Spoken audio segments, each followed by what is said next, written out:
He had the perfect life, a rising career, a loving son, and a wife he trusted.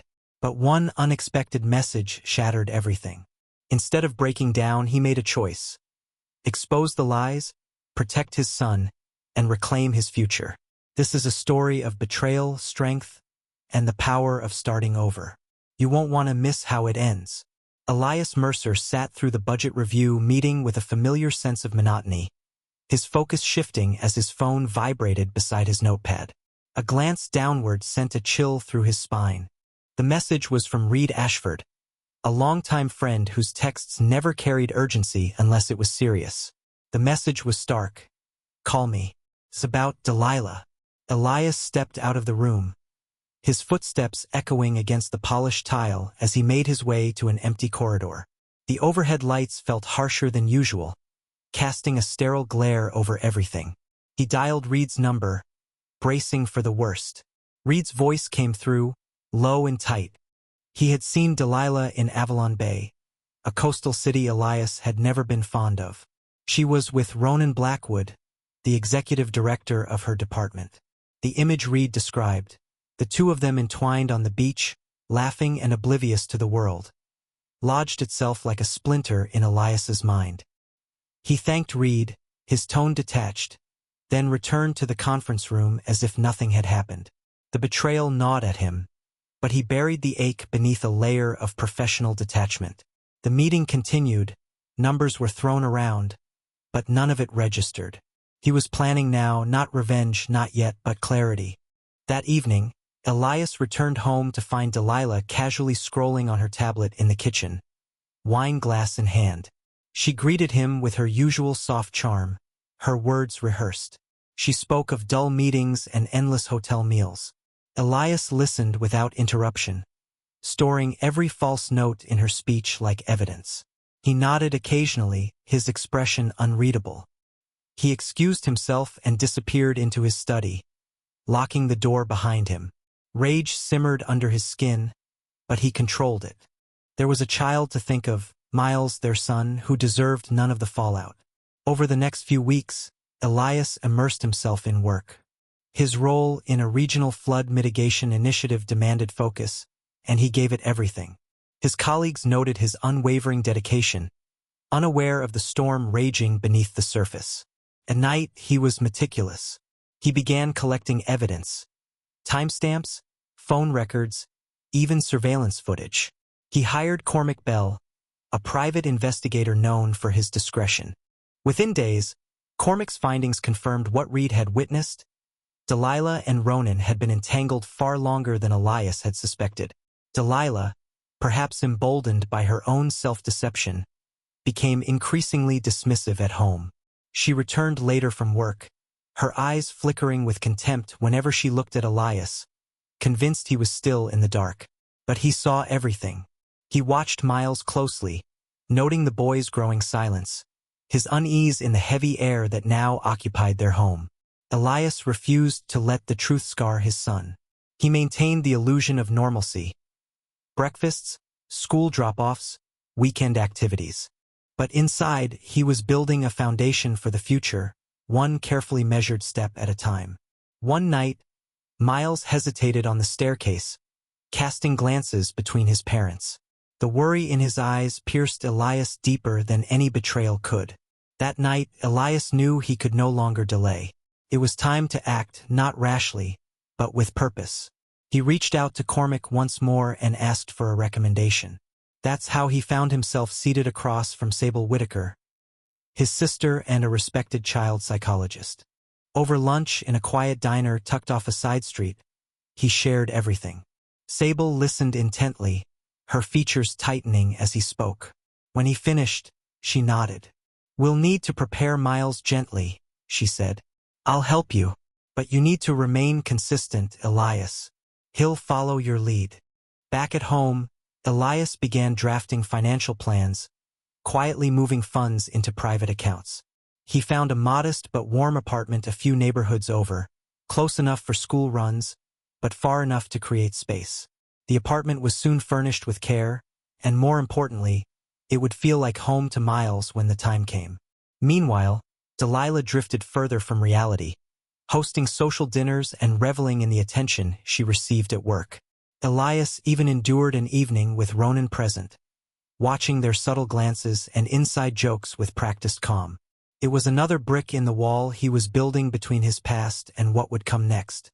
One evening, as they cleaned up from one such dinner, Delilah approached him.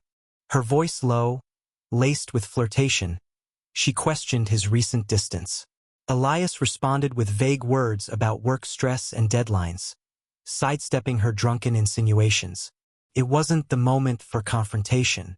Later, alone in the guest bedroom, he stared at the ceiling, letting the weight of everything settle.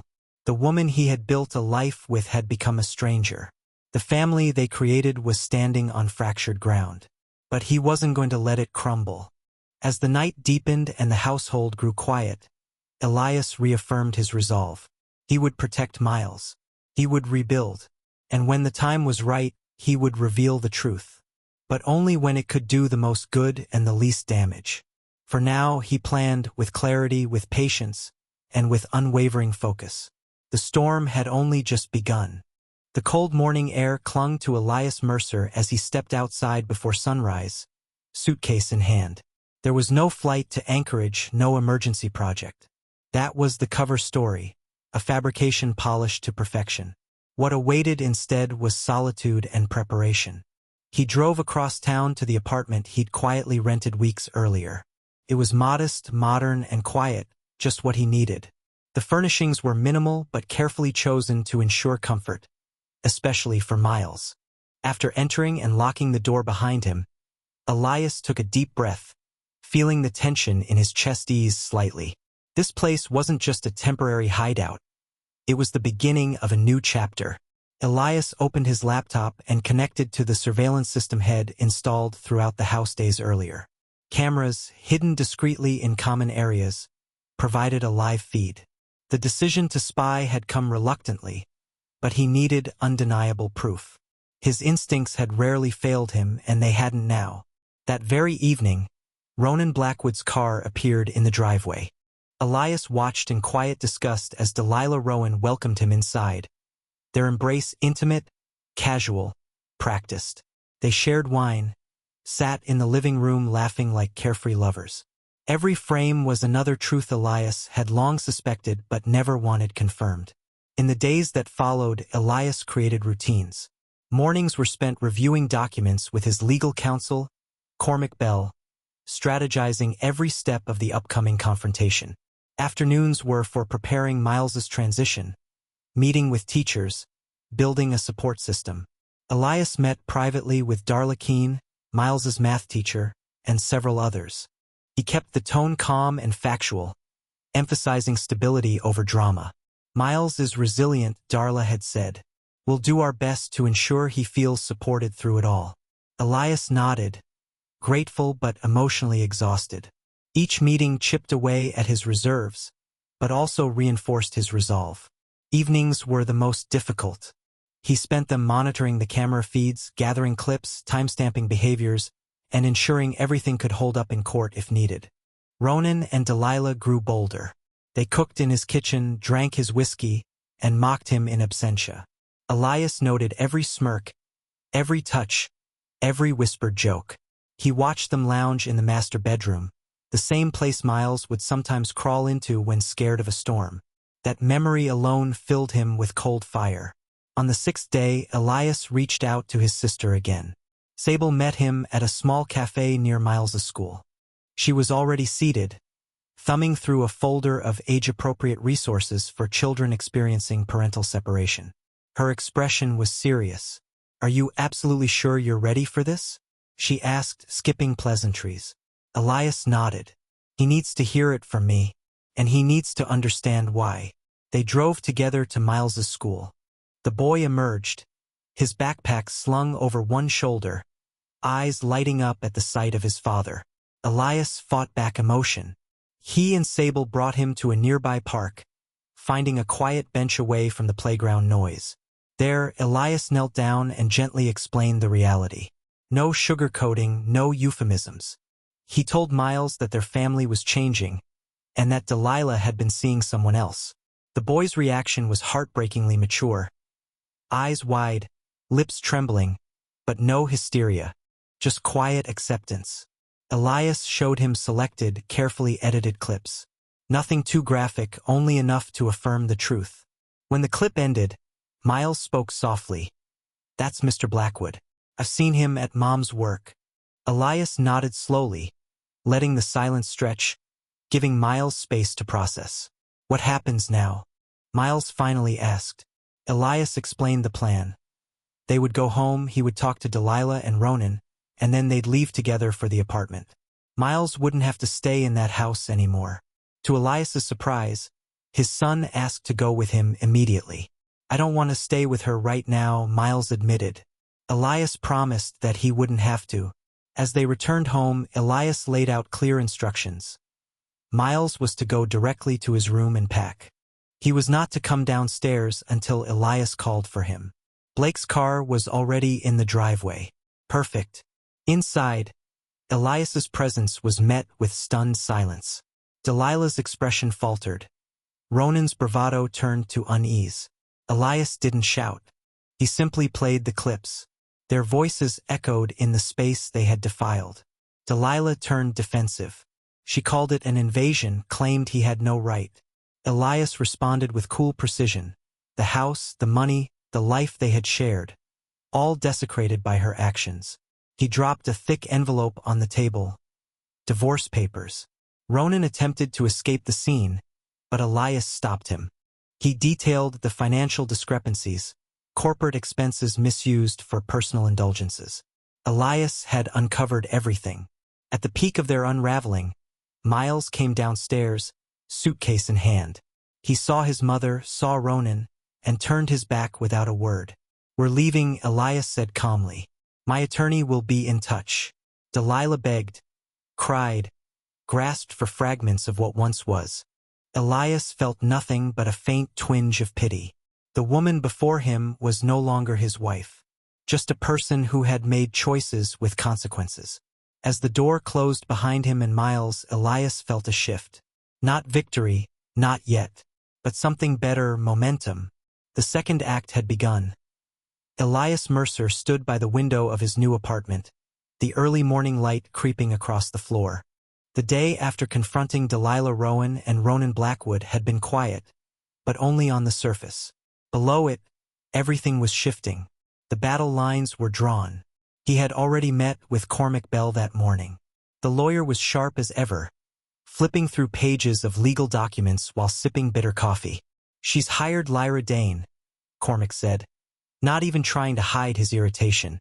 "She's known for dragging out proceedings. High-conflict cases are her specialty." Elias didn't flinch. "Let her drag. I have facts. She has chaos." Over the next few days, Delilah's strategy became clear. Through her attorney, she attempted to paint Elias as emotionally distant and controlling, a man obsessed with work who left his wife vulnerable and neglected. The narrative was carefully crafted, but Elias was prepared. Cormac launched his counter-strategy with surgical precision. One by one, witnesses were lined up. Teachers, neighbors, colleagues, all ready to testify. Darla Keene was among the first to provide a written statement. "Mr. Mercer is actively involved in his son's academic and personal development. He's present, thoughtful, and consistently prioritizes Miles's well-being." More followed. Reports from the school confirmed Elias' regular attendance at meetings and events. Volunteers from the community center described him as deeply invested in youth programs. No such involvement could be traced to Delilah. In parallel, financial records were compiled. Bank transfers, credit card statements, expense reports, a trail that exposed Delilah and Ronan's misuse of company funds. Hotel stays billed under project codes, gifts listed as business materials, airline tickets charged as conference travel. Cormac's voice had a quiet satisfaction as he reviewed the files. "We're not just looking at infidelity. This is corporate fraud." Behind closed doors, Elias remained focused on Miles. The boy was settling into the new routine slowly. Therapy sessions with Sable Whitaker had begun, and although Miles was initially hesitant, Her calm and honest approach was helping him open up. At night, Elias would cook dinner while Miles did homework at the kitchen island. They would talk, not always about the divorce, often about small things. Soccer practice, a book Miles was reading, or Elias's engineering work. These moments stitched together something that had long been missing: trust. Meanwhile, Delilah's visits became increasingly strained. She began showing up unannounced at Miles's school, speaking to teachers, asking questions. When that failed to provoke reaction, she took her frustration public. Social media posts portrayed her as a wronged mother, a victim of a cold husband who had stolen her child. Cormac advised silence. "Let her scream into the void," he said. "We're building something solid. Let her burn herself out." Still, Elias kept close tabs on every move. He documented each outburst, every interaction she had with Miles. The strategy wasn't about retaliation. It was about protection. The first court hearing arrived on a gray Tuesday morning. Elias wore a dark suit, his expression unreadable. Across the aisle, Delilah looked composed, but her hands trembled when she clutched a silk handkerchief. Lyra Dane played her part flawlessly, casting Elias as cold, robotic, detached. Cormac waited, then brought out their evidence. Darla Keene took the stand. She spoke warmly of Elias with pointed neutrality about Delilah. Next, financial experts dissected the misappropriated funds. Screens in the courtroom displayed spreadsheets and receipts. Ronan's name appeared again and again. Lyra tried to object, to redirect. But the judge, a middle-aged woman with a reputation for zero tolerance toward financial misconduct, grew visibly more displeased with every new piece of evidence. Elias sat quietly throughout, only speaking when asked direct questions. When he did, his voice was calm, measured, unwavering. The judge called for a recess. As people exited, Elias caught Delilah's gaze. Her confidence was eroding, the panic now visible in the tight lines around her mouth. Ronan, who had sat in the back, had already slipped out a side door. Back in session, the court leaned toward a preliminary decision. Shared custody for now, with primary placement granted to Elias pending full psychological evaluations. Delilah's visitation would be supervised. The courtroom murmured. Lyra's expression tightened. Outside, reporters waited. Cormac deflected most questions, but one journalist asked Elias directly, "How do you feel about today's outcome?" Elias paused. "My focus is on my son. Everything else is noise." Later that evening, back at the apartment, Miles approached him, holding his tablet. "Mom's saying things again," he said, not looking up. "On the internet. About you." Elias crouched down. "And what do you believe?" Miles shrugged. "I think you just told the truth." Elias hugged him. In that moment, he knew, no matter how bitter the legal battle became, the most important victory was already his. The storm hadn't passed, but Elias was standing in the center of it, unwavering. And Miles was right there with him. Blake Kelly and Delilah Rowan once stood at the pinnacle of their professional lives. Respected, admired, untouchable. That illusion crumbled within days of the court ruling. Elias Mercer hadn't just exposed their betrayal. He had dismantled their reputations with the precision of an engineer disassembling a faulty structure. It began with a formal inquiry. The firm where both Delilah and Ronan were employed launched an internal audit. Financial inconsistencies flagged by Elias' legal team were now in the spotlight. Meetings were called. Emails were reviewed. Statements were pulled. Ronan Blackwood was summoned to a private boardroom late one afternoon. A panel of senior executives sat at the head of a long mahogany table, their expressions tight. They didn't offer him coffee. They didn't offer him time. Instead, they handed him a folder, receipts, flight logs, hotel bills, each tied to personal indulgences disguised as business expenses. He tried to deflect, said he had approval, that Delilah had managed the reimbursements. But there was no salvaging the wreckage. His dismissal was swift and final. Delilah's fate was sealed the following morning. Security walked her through the lobby as co-workers avoided her gaze. The glass doors closed behind her with a finality that matched the judgment rendered in court. Elias didn't celebrate. He didn't gloat. There was no satisfaction in watching people fall, only a quiet resolve that justice had been served. Meanwhile, life for Elias and Miles was evolving. Their apartment had transformed into a home. The routines they built brought comfort. Dinners, school runs, quiet evenings with books or documentaries. Therapy sessions with Sable Whitaker continued, deepening Miles's ability to express what once scared him into silence. On a rainy Thursday evening, Elias found himself preparing dinner when Carla Holloway, a civil engineer he had collaborated with on the flood mitigation project, stopped by. She carried 2 takeout containers and a quiet energy that put him at ease. They ate together, the conversation initially focused on city infrastructure, then meandering into shared experiences. Failed relationships, long hours, and the pressure of always having to be composed. Elias found himself opening up more than expected. Carla didn't pry. She listened. Over time, her presence became steady. Not intrusive, not demanding. Just there. A voice of reason. A companion who didn't ask him to be anyone other than who he was. As spring shifted into summer, the legal proceedings moved toward finalization. Cormac Bell had anticipated every maneuver Lyra Dane attempted. Her theatrics no longer fazed the court. The facts were insurmountable, the testimony unwavering. The final ruling was handed down in a brief, decisive session. Elias was granted full legal and physical custody of Miles. Delilah's visitation was restricted to a closely supervised schedule until further psychological evaluations could be completed. The courtroom was nearly silent as the judge spoke. Delilah, once fierce and composed, seemed diminished. She dabbed her eyes with a tissue, but no tears came. Outside, reporters were again gathered.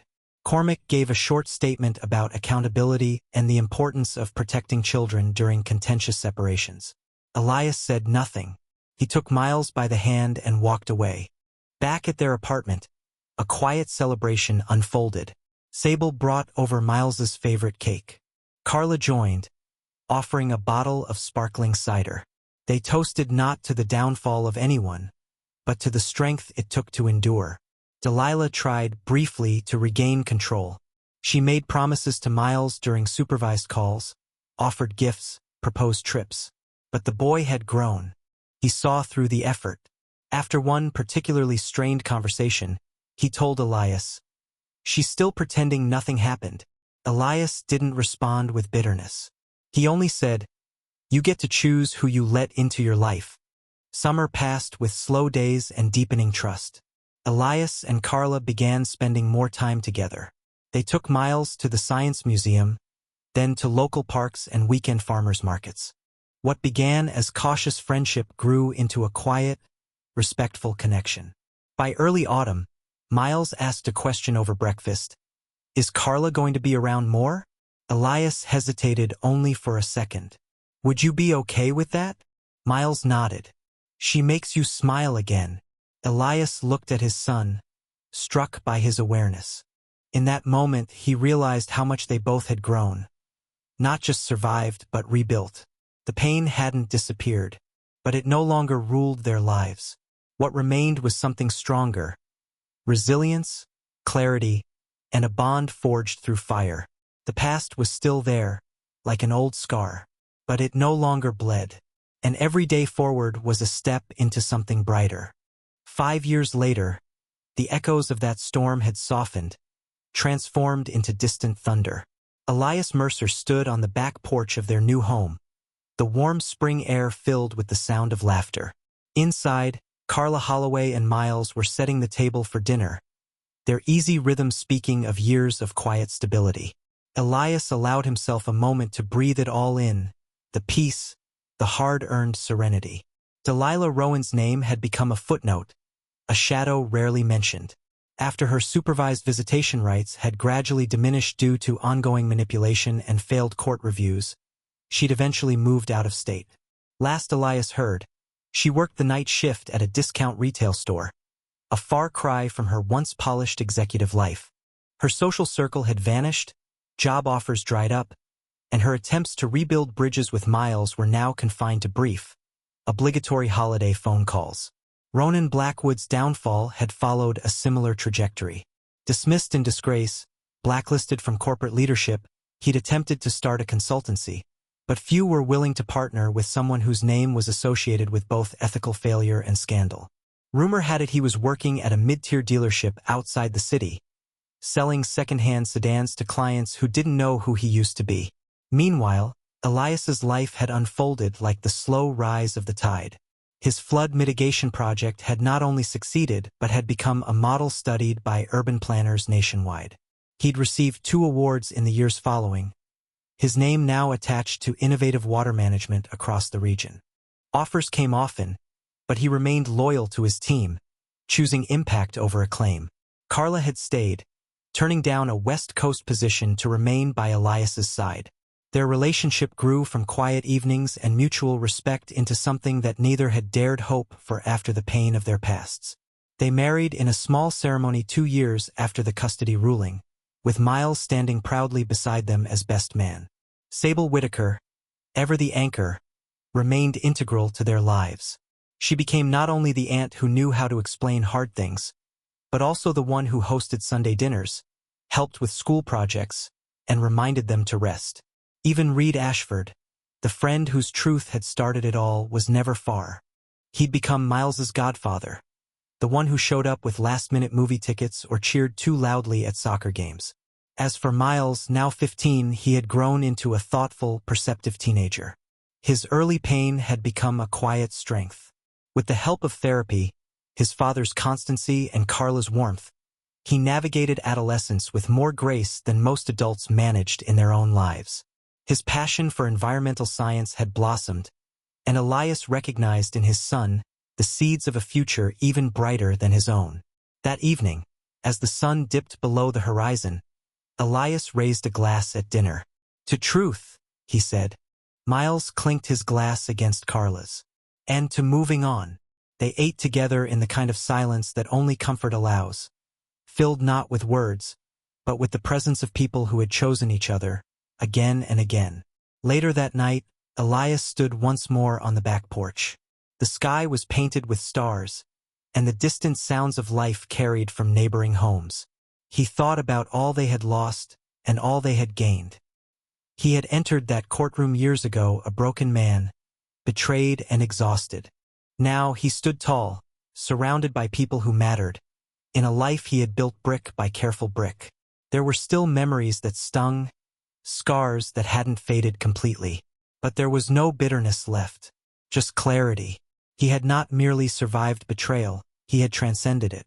And as he turned to go back inside, the sound of Miles laughing from the kitchen echoed through the house like a promise. They were whole, and they were home,